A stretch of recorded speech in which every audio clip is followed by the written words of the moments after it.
PSG Fan TV, bon après-midi à tous, très beau match, assez équilibré. Assez équilibré. Est-ce que le score reflète la physionomie de cet après-midi? Ah oui, entièrement.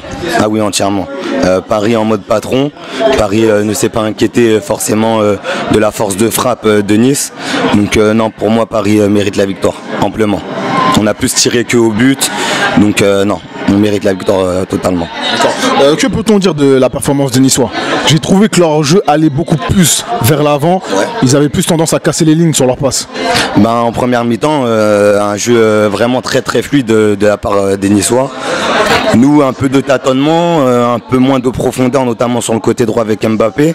Mais c'est vrai que Nice, en termes de générosité, intensité, ils ont mis les ingrédients qu'il fallait, notamment sur la première mi-temps. Après, en deuxième mi-temps, ils ont un peu pêché physiquement, mais c'est normal parce qu'ils ont des joueurs qui ne sont pas forcément prêts pour des matchs à haute intensité comme ça. Après, c'est vrai que l'horaire, elle était un peu inédite aussi. Donc ça aussi, faut pas l'oublier. Mais c'est pas non plus la plus grosse excuse qu'on peut trouver aux Niçois, quoi. Donc voilà. Ni aux Parisiens d'ailleurs. D'accord. Pour aller du côté parisien, est-ce que tu penses que le milieu de terrain, qui finalement a été celui qui a été le plus utilisé cette saison, est notre meilleur milieu de terrain? J'ai un doute, mais il est quand même assez intéressant avec Draxler, Rabiot et Verratti. Mais après moi, c'est pas le milieu de terrain qui me fait le plus kiffer. Quand je le vois aligné, c'est pas celui-là qui me fait le plus kiffer. Donc voilà quoi. Donc pour toi peut-être avec une sentinelle Mota ou Lassana Dira peut-être? Une sentinelle fixe, c'est vraiment défini déjà dans l'avant-match. Je préfère donc, par exemple un Diarra, Verratti, Rabiot, ça me plaît. Un Diarra, Verratti, Draxler, ça me plaît aussi. Donc voilà quoi. D'accord. Pour aller du côté de l'attaque, que peut-on dire de Di Maria qui a été élu homme du match?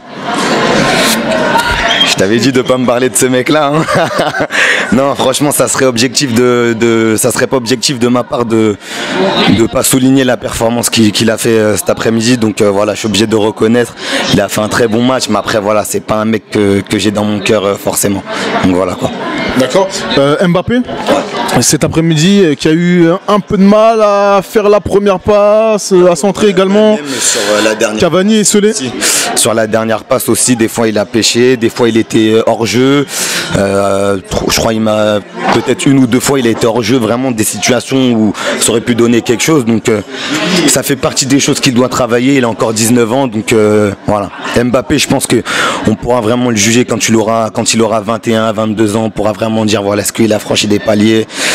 Voilà, parce que là, à 21, à 22, ça fera que voilà, il a 4 ans, ça fera 4 ans qu'on le connaît et on pourra vraiment parler sur lui. Là, il a encore 19 ans, ça fait 1 an qu'il a explosé, il a encore des trucs à apprendre et je pense que quand il rentre chez lui, son père, il lui fait visionner les matchs. Donc voilà. D'accord.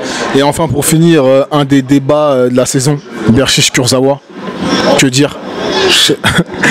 L'un a eu une mi-temps, l'autre également. Je suis ni pro-Yuri ni anti-Yuri, je suis ni pro-Kurzawa ni anti-Kurzawa, que les choses soient claires.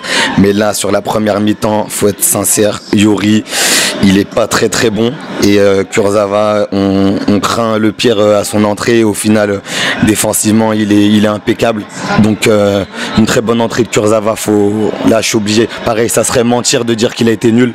Donc voilà, un très bon Kurzawa, un très bon Di Maria. Après le coaching d'Emery, ça lui donne raison. Moi, je suis toujours pas fan de ce Cavani qui sort à chaque fois.